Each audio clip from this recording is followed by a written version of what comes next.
ఆ సినిమాకు special relaxations ఇచ్చి ఇవాళ సినిమా ఏదైతే వ్యాపారం చేసిందో సినీ పరిశ్రమను ప్రోత్సహించాలని మొదటి వారం అత్యధికంగా సినిమా ధరలతో టికెట్లు అమ్ముకోవడానికి, స్పెషల్ షోలు వేసుకోవడానికి, బెనిఫిట్ షోలు వేసుకోవడానికి ప్రత్యేకమైన అనుమతులు ఇచ్చింది నా ప్రభుత్వమే కదా, మా ప్రభుత్వమే అధ్యక్ష.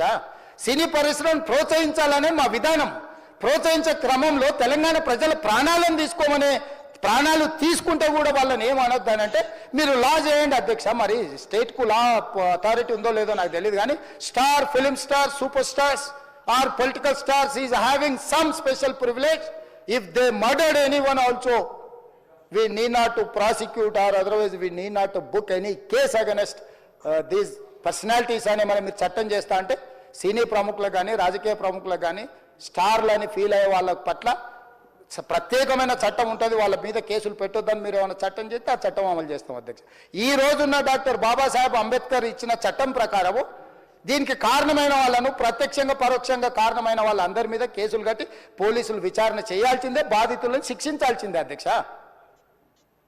సో ఈరోజు ఆ కుటుంబాన్ని ఆదుకోవడానికి ఈరోజు కూడా ఆర్థికపరమైన విషయాల్లో కానీ దీంట్లో కానీ వాళ్ళు ఎవరు పెద్దగా ఆసక్తి, కనీసం సినిమా వాళ్ళు ఒక్కరోజు అతను పొయ్యి వస్తే సినీ ప్రముఖులందరూ అతని ఇంటికి వెళ్ళి అతనికి మొత్తం ఏదో కాళ్ళు చేతులు యాక్సిడెంట్లో పోయినట్టు కన్నీళ్లు గారుస్తారు.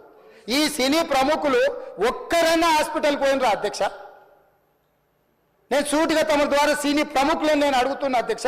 తల్లి చనిపోయి 9 సంవత్సరాల పిల్లగాడు బ్రెయిన్ డెడ్ అయ్యి ఆక్సిజన్ అందక 20 రోజుల నుంచి హాస్పిటల్లో కోమాలో ఉంటే ఈ సినీ ప్రముఖులు ఒక్క రోజు కోసం పోలీస్ స్టేషన్ పోయిన ఇంటికాడ క్యూ కట్టి ప్రభుత్వాన్ని తిడుతున్నారు, నన్ను తిడుతున్నారు, అతన్ని పరామర్శిస్తున్నారు. ఏమైంది అధ్యక్ష? అతను కాలు పోయిందా, కన్ను పోయిందా, చేయి పోయిందా, ఏమైనా కిడ్నీలు దెబ్బతిన్నా, ఏమైంది?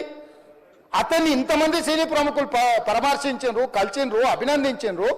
కానీ ఆ పిల్లగాన్ని కనీసమన్నా పరామర్శించడానికి సినీ ప్రముఖులు ముందుకు రాలేదంటే సినిమా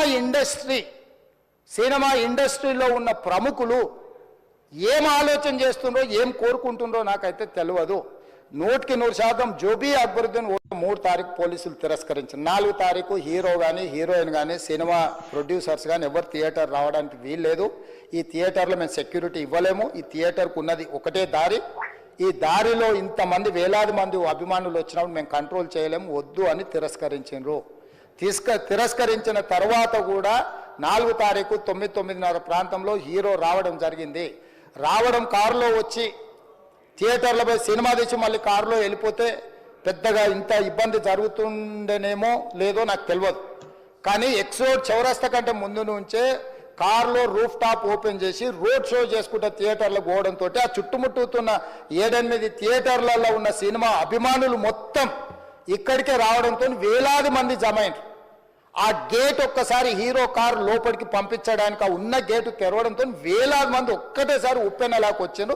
ఆ ఉప్పెనలో చనిపోయిన రేవతి, ఆమె కొడుకు, భార్య, భర్త, కూతురు వాళ్ళు అలాగైపోయి కొడుకు, తల్లి ఒక పక్కన పోయి ఆ జనాల నుంచి తప్పించుకొని టికెట్ చేసుకొని ఆ తొక్కిసలాటలు హీరోను థియేటర్ లోపలికి తీసుకుపోవాలనుకున్న టైంకి అతను బండి మీద రోడ్ షో చేసి దిగేటప్పటికి వేలాది మంది హీరోను కలవడానికి చొచ్చుకొచ్చారు ముందుకు. అసలు అంటే ఈ రకమైన వాతావరణంలో అతన్ని లోపలికి తీసుకువెళ్లాల్సిన సందర్భంలో అతను ప్రైవేట్ సెక్యూరిటీ, ఇవాళ రేపు మనం ఫంక్షన్లలో బౌన్సర్లు అని మనం చూస్తూ ఉన్నాం. 50-60 మంది సరిగ్గా లెక్క తెలియదు, 50-60 అని అంటున్నారు, నెంబర్ 4 ఎక్కువ తక్కువ.